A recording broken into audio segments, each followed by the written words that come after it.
कसं मन थोडं उदास वाटत होतं म्हणून टेरेसवर आले. तर छान असा वारा सुटला होता आणि छान वातावरण होतं. असं बाजूला शेती आहे, टेरेसवरचा व्ह्यू असा आहे. इकडून शेतात मक्का लावला आहे आणि तिथे एक आजोबा दिसले.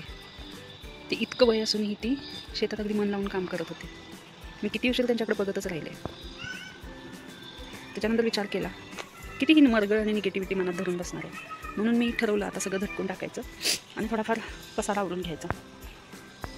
आयुष्यातला पसारा आवरता आला नाही, पण घरातला तरी आवरावा. टेरेसवर अशी थोडी घाण पडली होती, ती सगळी आवरून घेतली. त्याच्यानंतर हल्ली झाडांकडे पण लक्षच नव्हतं. मग हे मिशोवरून आणलेले मिशोवरून सीड्स मागवले होते. त्याचे हे बियांपासून झाड उगवलेलं, बिया लावलेलं त्याच्यापासून त्यालाही फुलं आली होती. त्याचं नाव आहे टिंटोरिया. छान असं किती फ्रेश फुल दिसते. हे तसं बघायला गेलं तर झाड अगदी डेलिकेट आहे, एक अगदी नाजूक आहे आणि फुल किती छान आले त्याला. त्याच्यानंतर मिशोवरूनच दुसरी एक व्हरायटी होती. त्याच्यामध्ये ते हे आहे, ह्याला आपण शेवंती म्हणतो आहे, पण ह्याला क्रिसंथेमम म्हणतात. ह्याच्यातलं ज्या वेळेला पहिलं फुल आलं होतं तेव्हा मोठं होतं, आता ही छोटी छोटी फुलं यायला लागलेत. माझ्याकडून याची काळजी घेणं होईना झाले आता. नंतर हे आहे मेरीगोल्ड. हे पण मिशोच्या ते 20 सीडमधूनच होतं आहे. आपण बियांपासून उगवलेला झेंडू आणि हा झेंडू किती कलरमध्ये डिफरन्स आहे बघू शकता तुम्ही. तीच दिवस नुसता निगेटिव्हिटी विचार करत बसते, खूपच लक्ष नाही आहे.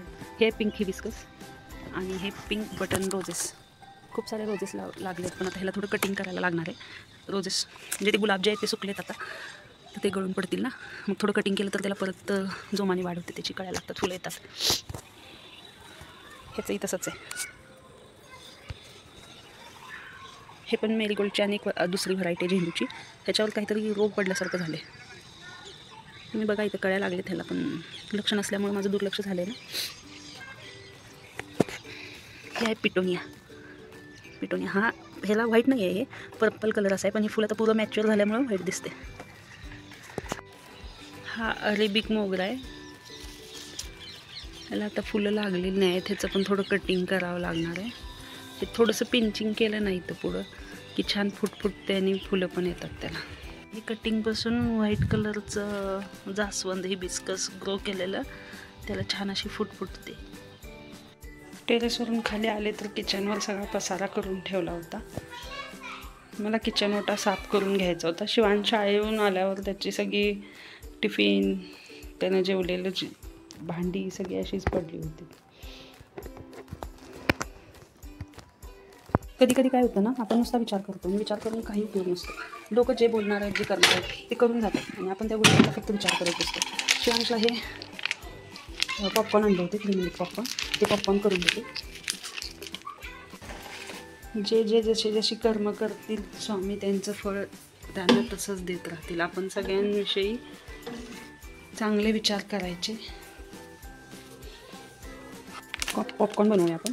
इथे लिहिलं तरी आहे की हे म्हणजे दाखवले ते की कुकरमध्ये बनवू आपण, असं काही नाही आहे. मी कढईत बनवते. कढई गरम करायला ठेवली. ह्याच्यात एक्स्ट्रा काय ॲड करायला लागत नाही आपल्याला. ह्याचा फ्लेवर आहे गोल्डन सीझन. तर कढई गरम झाल्यानंतर हे फक्त त्याच्यात टाकायचं, वरून झाकण लावायचं.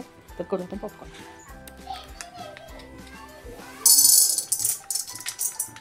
अशा प्रकारे कढई गरम झाल्यानंतर हे सगळं घालून घेतलं त्याच्यामध्ये. डीमार्टमध्ये हे 7 का 8 रुपयानं बसलं होतं पॅकेट. 35 ग्रॅमचं आहे. आता ह्याच्यावर झाकण ठेवते.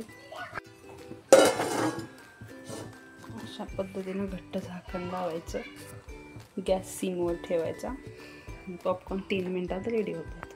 3 मिनटं झाले आणि पॉपकॉर्न बनवून रेडी आहे. बघू काय झाली अवस्था.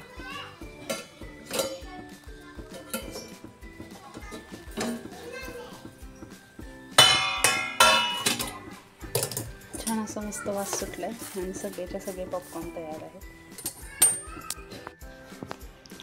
गरम गरम पॉपकॉर्न खाताना लहानपणीची आठवण आली.